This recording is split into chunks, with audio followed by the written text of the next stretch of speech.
thank the Bishop and our Mayor for those words of greeting on behalf of the community, the civil community and the church community of Maitland-Newcastle. Way back in the 1880s, when Cardinal, well, he wasn't Cardinal, that was the point, when Patrick Francis Moran arrived in Sydney to be Archbishop, he was taken straight from the ship to a civic reception where he was made welcome. There was a little bit of tension in the time in the church between those who were Irish and those who were merely colonial. Moran was a showman. First words he spoke at that civic reception were, "Becoming today an Australian, among Australians." We know now that that was blarney, that he fully expected to go back to Ireland fairly soon. But it went down well at the time. You've welcomed me to the community of Newcastle. I would not be as Irish as to say, today I've become a Newcastle person, a Hunter person, a Coast person. But I look forward to getting to know the whole place and its people and its communities better, learning from the spirit of the place, as the Bishop has said, learning from the very land itself, its creatures and its, as far as I can see, foul weather since I've been here, as the representatives of the Aboriginal nations commended to me at the front door, you know. Learn from the people, learn from the communities, learn from the creatures, learn from the land. I look forward to all of that. Let me say in Cardinal Moran's defence, I'm sorry, they made him a cardinal when he was disappointed and didn't get back to Ireland. But he did. For all that that was blarney on day one, I'm an Australian today stuff, you know. For all that that was sheer blarney then, he did go on to make a real place for himself in this land.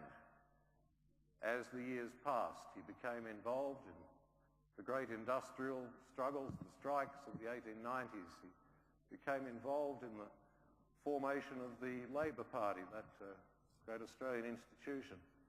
He became involved in the movement for federation. But after all, there was no Australia when he said he was an Australian, just the 6 colonies. He moved for their unification, and he made a mistake standing as a candidate for the assembly that would draw up the Constitution. Catholic bishop couldn't get away with that in the 1890s. But he wanted to make a contribution, and he did become, in many respects, a nation builder in his new land. So, as I say, I'm not Irish enough to say, well, today I'm all Newcastle, you know? But I hope I will learn and grow into it, learn from the people here. I am glad to be able to put the Cardinal straight on a couple of things. St. Isidore of Seville. He imagines that this might have been his feast because I talked about it, Eminence. The day that my appointment was announced was in fact the feast of Isidore of Seville. And I thought of, and I did for a while, mine through his writings to find some clever Episcopal motto. Didn't find one, but I've done better in the end. But as His Eminence said, he lived at the time of the collapse of the Roman Empire, and his particular life's work was to make available to the Visigoths and the new people the learning of the ages. His great works, he was an encyclopedist, really. His writings are full of explanations of what everything means, where we got it from. He was trying to pass on all that had been known beforehand. to people who knew very little. In that, wishing to make information and knowledge freely available, one aspect of that we might remark on is that a short time ago he was proposed as patron saint of the internet. Unfortunately, most people who were asked were like His Eminence. They'd never heard of Isidore of Seville. He got one vote from the congregation for whatever it is that does those things. So he didn't become the patron saint of the internet, which is a pity because I want to segue to the internet. I'm delighted to have my sister and her family there tonight. My brother, however, is in New York.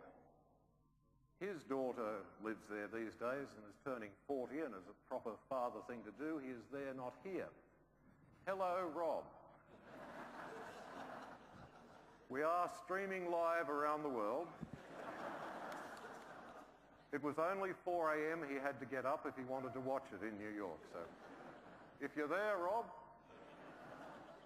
good on you. And Suzanne and family. Where does that leave me now? Simply, look, there are lots of people to thank, and I'll do it as rapidly as I can. We're grateful, of course, to His Eminence Cardinal Pell for coming and being the principal consecrator tonight. I'm grateful to Bishop Malone for not leaving on his holidays quite yet and being with us. Grateful to Peter Comensoli, the first student of mine to become a bishop last week. I'm glad he was able to join us as a principal consecrator tonight. To the Papal Nuncio, Archbishop Lazzarotto, our thanks for being with us. To Cardinal Cassidy, who lives in this diocese and is, I understand, an Italian chaplain who works for me.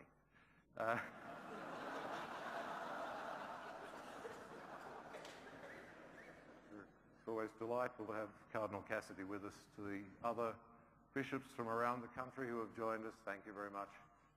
To the priests of the diocese, the priests of friends of mine from other places who've gathered together, marvellous to be with you.